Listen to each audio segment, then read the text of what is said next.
નમસ્કાર. TET-1 ભરતી 2026ની તૈયારી ચાલી રહી છે, બરાબર?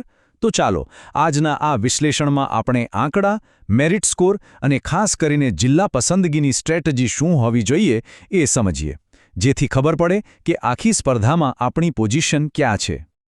અને આ જ સૌથી મોટો સવાલ છે, ખરું ને? કે ભાઈ પોતાનો મેરિટ સ્કોર સેફ ઝોનમાં છે કે પછી રિસ્ક ઝોનમાં? એટલે કે વ્યૂહાત્મક રીતે વિચારવું પડશે. આ આખું વિશ્લેષણ બસ આ જ સવાલનો એકદમ સ્પષ્ટ જવાબ આપવા માટે છે. જુઓ, કોઈ પણ સ્ટ્રેટેજી બનાવતા પહેલાં સૌથી પહેલું કામ શું? તો કે સ્પર્ધા કેટલી મોટી છે એનું સાચું ચિત્ર સમજવું. તો ચાલો સૌથી પહેલાં નંબર્સ પર એટલે કે આંકડાઓ પર એક નજર નાખીએ અને સમજીએ કે કોમ્પિટિશન ખરેખર કેટલી ટફ છે. તો સ્ક્રીન પર જે આંકડો છે એ જુઓ, 10,825. આટલા બધા ઉમેદવારોએ TET-1 પરીક્ષા પાસ કરી છે અને હવે એ બધા જ નોકરી મેળવવા માટેની રેસમાં છે. આ કોઈ નાનો સૂનો આંકડો નથી. પણ સવાલ એ છે કે આટલા બધા ઉમેદવારો સામે જગ્યાઓ કેટલી છે? તો અનુમાન એવું છે કે આ ભરતીમાં લગભગ 7,500થી માંડીને 10,000 સુધીની જ સીટો હશે. એટલે આનો મતલબ એકદમ સીધો અને સાફ છે. જેટલી જગ્યાઓ છે એના કરતાં ઉમેદવારો ઘણા વધારે છે. મતલબ કે દરેક એક સીટ માટે ગળાકાપ સ્પર્ધા થવાની છે. અને મેરિટમાં સાવ મામૂલી પોઈન્ટ્સનો ફરક પણ નોકરી મળશે કે નહીં એ નક્કી કરી શકે છે. તો હવે સવાલ એ થાય કે આ બધા આંકડાઓનો મતલબ શું? ચાલો હવે આપણે કેટેગરી પ્રમાણે સમજીએ કે કયો મેરિટ સ્કોર એવો છે જે આપણને સેફ ઝોનમાં મૂકી શકે છે. ઓકે, તો અહીં દરેક કેટેગરી માટે એક અંદાજિત સેફ સ્કોર આપેલો છે. જેમ કે જનરલ કેટેગરીમાં 70 કે તેથી વધુ, OBC અને EWS પુરુષ ઉમેદવારો માટે 66થી વધુ અને એ જ રીતે SC/ST માટે 60-64થી વધુનો સ્કોર જેની પાસે છે એવું માની શકાય કે એમની પસંદગી થવાના ચાન્સ ઘણા સારા છે. ટૂંકમાં આ સ્કોર સ્પર્ધામાં એક મજબૂત પોઝિશન પર લાવી દે છે. પણ જો કોઈનો સ્કોર આ સેફ ઝોન કરતાં થોડો ઓછો હોય તો શું ચિંતા કરવાની જરૂર છે?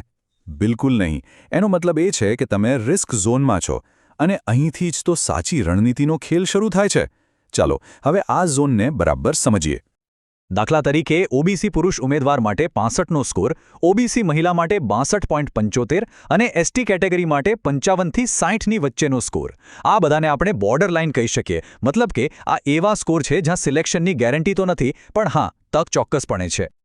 તો જે કોઈ પણ ઉમેદવાર રિસ્ક ઝોનમાં આવતા હોય એમના માટે નિરાશ થવાને બદલે સ્માર્ટ બનવાનો સમય છે. કારણ કે હવે પરિણામ ફક્ત મેરિટ પર નહીં પણ સ્ટ્રેટેજી પર આધાર રાખશે. અને આ આખી રમતમાં સૌથી મોટી સ્ટ્રેટેજી કઈ છે?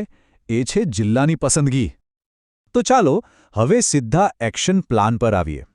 જે ઉમેદવારો રિસ્ક ઝોનમાં છે એમના માટે સાચા જિલ્લાની પસંદગી કરવી એ બ્રહ્માસ્ત્ર જેવું કામ કરી શકે છે. સાચું કહું તો આ જ સૌથી મોટો સ્ટ્રેટેજિક એડવાન્ટેજ છે.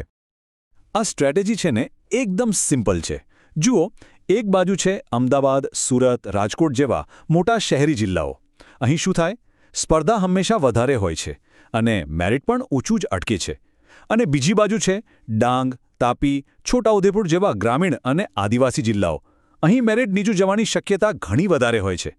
બસ આ જ પસંદગી ભવિષ્ય નક્કી કરશે. તો જે ઉમેદવારોનું મેરિટ 65થી 70% વચ્ચે છે એમના માટે આ એકદમ ક્લિયર કટ 4 સ્ટેપ પ્લાન છે. પહેલું, ઊંચા મેરિટવાળા મોટા શહેરોને ટાળો. બીજું, જ્યાં ઓછી સ્પર્ધા હોય એવા જિલ્લાઓને પ્રાયોરિટી આપો. ત્રીજું, પોતાની કેટેગરી જેમ કે SC, ST કે મહિલા અનામત એનો ફાયદો ક્યાં વધુ મળી શકે છે એ સમજો. અને છેલ્લે, ફોર્મ ભરતી વખતે ખૂબ જ સમજી વિચારીને જિલ્લો પસંદ કરો. યાદ રાખજો, એક નાનો પણ સ્માર્ટ નિર્ણય પસંદગીની શક્યતાને અનેક ગણી વધારી શકે છે.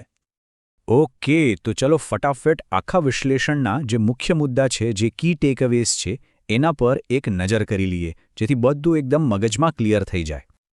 તો આ છે આખા વિશ્લેષણનો ટૂંકમાં સાર. OBC અને EWS કેટેગરી માટે 66થી 70 કે તેથી વધુનો સ્કોર ઘણો સુરક્ષિત ગણી શકાય.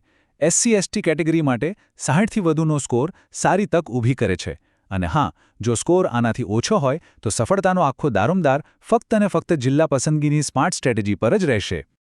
એક વાત ખાસ યાદ રાખજો, આ કોઈ અંતિમ ભવિષ્યવાણી નથી પણ એક સ્ટ્રેટેજિક ગાઈડ છે, જેથી આત્મવિશ્વાસ સાથે એપ્લિકેશન ફોર્મ ભરી શકાય.